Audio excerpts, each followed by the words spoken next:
The Osceola turkey. Any creature that can survive and actually thrive in the harsh and unforgiving environment of the South Florida Peninsula deserves much respect. The bird is properly named after another survivor, Osceola, the young Florida Seminole warrior and resistance fighter who led guerrilla ambush-style attacks against the U.S. during the Second Seminole War. And if it is your desire to chase this bird on public land, you have several options. For those seeking opportunity hunts, there are over 20 public properties located throughout the peninsula. These hunts generally have higher pressure, and hunter success rates tend to be lower, but there are still some sleeper gems on that list. Florida also offers two types of limited entry hunts aimed at providing higher quality public land opportunities. The first method is to obtain a spring turkey quota permit issued through a draw during Phase 1 and Phase 2 application periods. This draw is 100% based on a preference point system in which the applicant with the highest number of points will draw the permit, although not guaranteed because there may be more hunters with max points than the quota allows. Point creep is a real thing. The second limited entry type of hunt is to draw a special opportunity spring turkey permit. These permits are only available on select WMAs and are highly coveted for fun, exciting hunts that typically have high hunter success rates. This draw is a raffle, and in this case, raffle tickets are called applications, and the more $5 applications you throw in the hat, the better your odds of drawing the permit. And I was fortunate enough to draw one of these highly coveted permits for the 2022 season. So the evening before the hunt, we set up the family A-liner at a nearby campground, got geared up, made all preparations, then settled in for a great evening of family time with much anticipation for the morning hunt.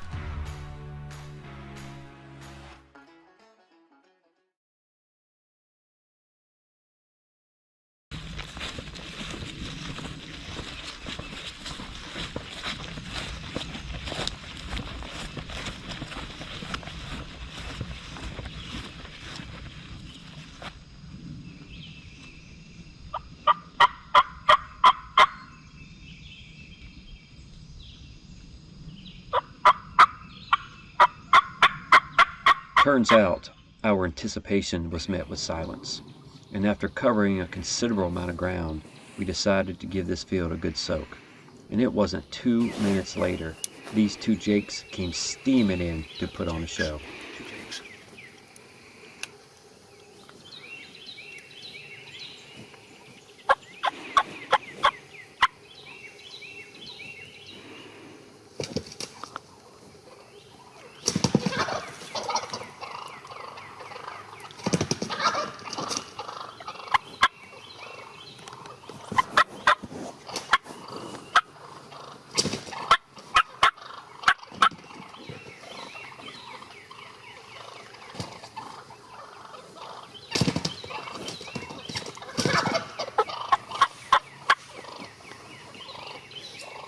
Hens in the background, watching the fight.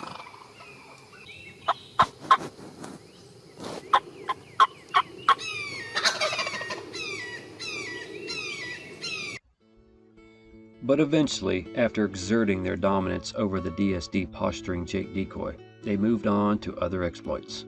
So we packed up as well and called it a day, with the hopes of getting on a mature bird the following morning.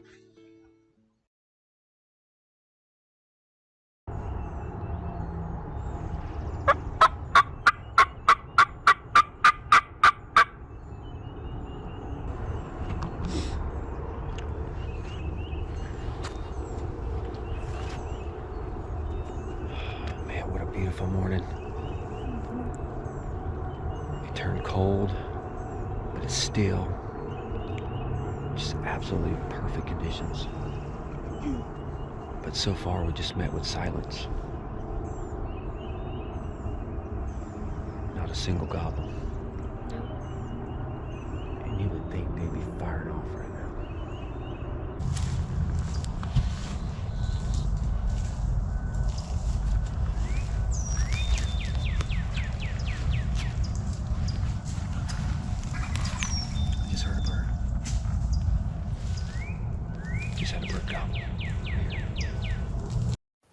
Yep, he's coming. Is he fast? Yeah. I mean, he's coming fast, too.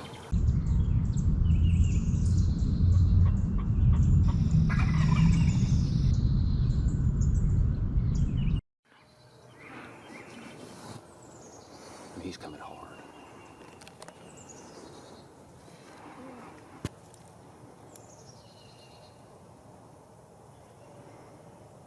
I see him.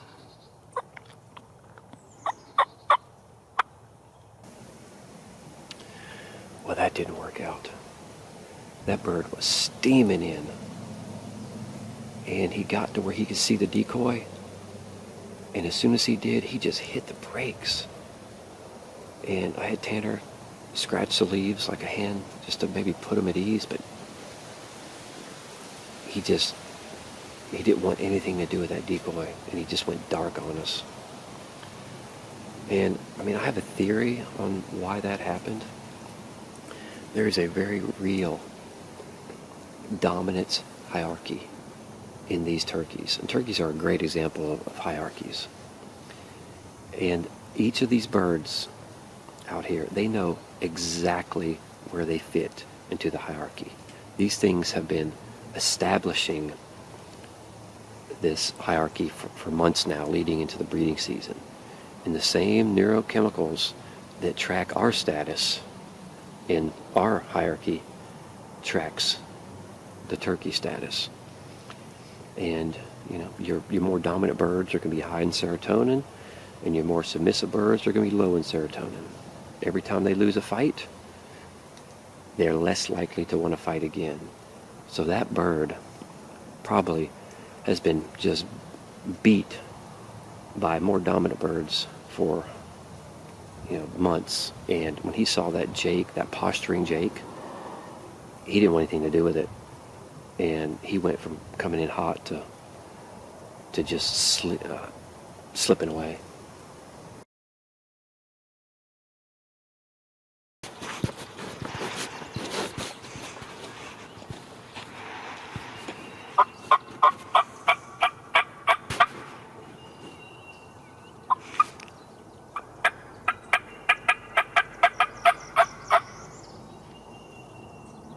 Another morning of unexpected silence. So we covered some new country, calling at intervals along the way, just trying to strike a bird. And we even ended up crossing a swamp or two. We eventually found a field that had plenty of turkey sign, so we decided to dig in for a while. And it wasn't long before this lone hen showed up, and a gobbler started hammering in the background. But he ended up taking quite a bit of time before finally committing to coming into our setup.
Got him, honey. Just like that. Good shot. He's dead on the ground like that.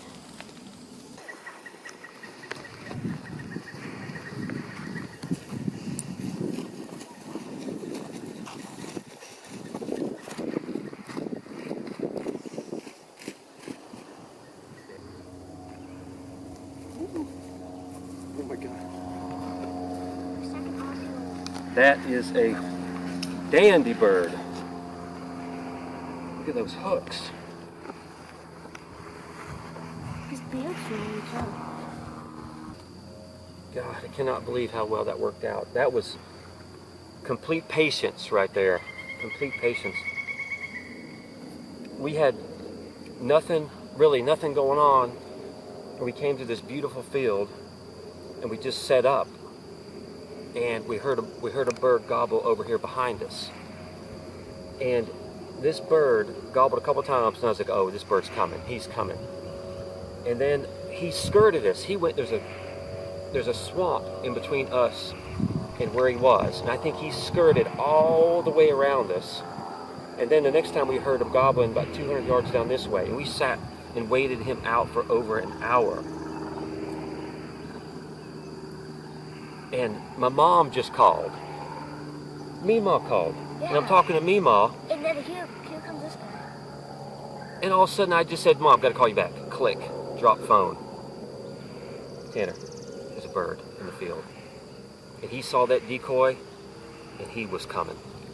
I didn't see it because when you said that, I was just plugging like this like anytime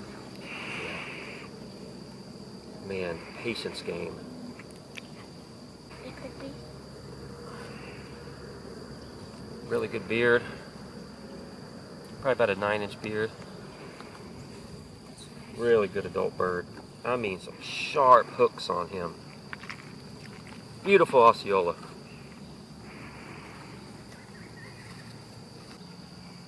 Man, we earned this bird, didn't we?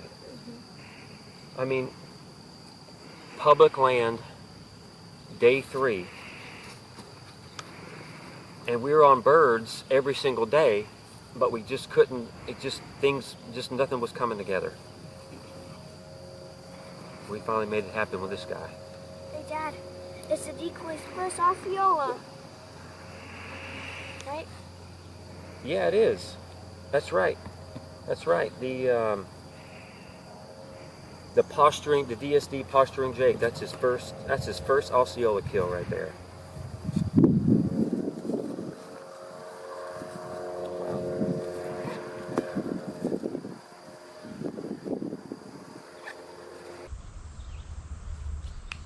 Well, that was a fun hunt. We had to really work for that thing. It's been a great season too. It's been good. Yep. Me, you, and Second Osceola. second Osceola. Yeah. Me, you, and Uncle Ben. We doubled on Osceolas in South Florida. And those were 2 dandy birds.